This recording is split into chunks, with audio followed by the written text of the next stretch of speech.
بہت سارے والدین یہ شکایت کرتے ہیں کہ ہمارے بچے نالائق ہیں اور اکثر پڑھائی میں ان کے نمبر کم آتے ہیں یا وہ فیل ہو جاتے ہیں، یا کوئی بچہ کسی خاص پرچے میں فیل ہو جاتا ہے، باوجود اس بات کے کہ ہم نے کئی مرتبہ اس بچے کی ٹیوشن بھی پڑھایا، اس کی اضافی کلاسز بھی دلوائیں، لیکن اس کے باوجود بچہ نمبر صحیح نہیں لے رہا۔ اس کی کیا وجہ ہے اور ہم کیسے اپنے بچے کو امتحان میں کامیاب کروا سکتے ہیں؟ اس کا بالکل آسان طریقہ ہے، اور وہ یہ ہے کہ بچے کو ایک مرتبہ کامیابی کا چسکا لگائیں، بچے کو اپریشیٹ کریں، اتنا زیادہ اپریشیٹ کریں، اتنا زیادہ اس کی حوصلہ افزائی کریں کہ بچہ ایک مرتبہ کم از کم اپنی زندگی کے اندر کامیابی کا مزہ چکھ لے۔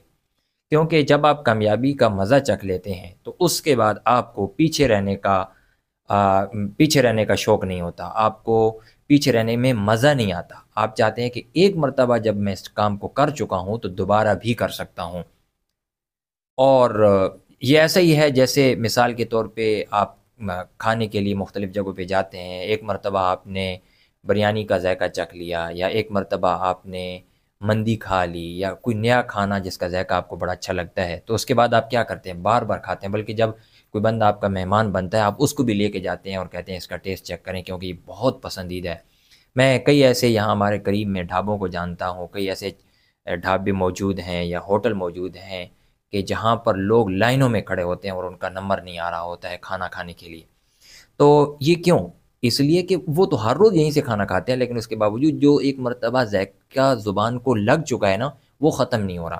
ایسے ہی میرا یا آپ کا بچہ جب ایک مرتبہ کامیابی کا ذائقہ چکھ لیتا ہے اور اپنے کانوں سے سن لیتا ہے کہ لوگ اس کی تعریف کر رہے ہیں، لوگ کمپلیمنٹ دے رہے ہیں، لوگ جو ہے وہ تالیاں بجا رہے ہیں، تو یہ بہت عجیب ٹیسٹ ہے۔ میں نے خود اپنی زندگی میں چونکہ بہت مرتبہ یہ چکھا ہے، اور پوزیشن جب میری آتی تھی مدرسے کے اندر اور اعلان ہوتا تھا کہ محمد اکبر نے اس درجے میں پہلی پوزیشن لی ہے، پھر اساتذہ کے سامنے اٹھ کے جانا، انعام وصول کرنا، تو وہ اگلے امتحان میں اور زیادہ نمبر لینے کے لیے انکریجمنٹ دیتی تھی۔ تو اسی طرح ہمیں اپنے بچوں کے حوالے سے بھی، کہ بچے نے معمولی سے معمولی چھوٹا سا چھوٹا کام بھی کیا ہو، آپ اس کے کمر پہ تھپکی دیں کہ بیٹا آپ نے بہت اچھا کیا، اگلی مرتبہ آپ اس سے بھی اچھا کر لیں گے دیکھنا۔ بس جتنا زیادہ آپ اس کو اپریشیٹ کرتے ہیں، جتنا آپ اس کی حوصلہ افزائی کرتے ہیں، جتنا آپ اس کی کمر پہ تھپکیاں دیتے ہیں، جتنا آپ اس کو تیار کرتے ہیں نا، اتنا ہی بچہ نالائق سے نالائق بچہ بھی ہو وہ کامیابی کا سفر شروع کر دیتا ہے۔ یہ آزمایا ہوا طریقہ ہے۔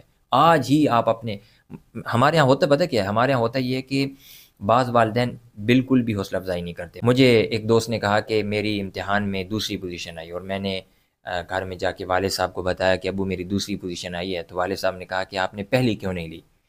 تو بعض لوگ شاید کہیں گے کہ بالکل والد صاحب کی بات بجا تھی کہ اس کو پہلی لینی چاہیے تھی، اگر وہ دوسری لے سکتا ہے تو پہلی کیوں نہیں؟ لیکن میرے خیال میں اس موقع پہ کہ جب بچہ پوزیشن لے کر گھر میں آیا ہے تو یہ بات بنتی نہیں تھی کہ آپ نے پہلی کیوں نہیں لی۔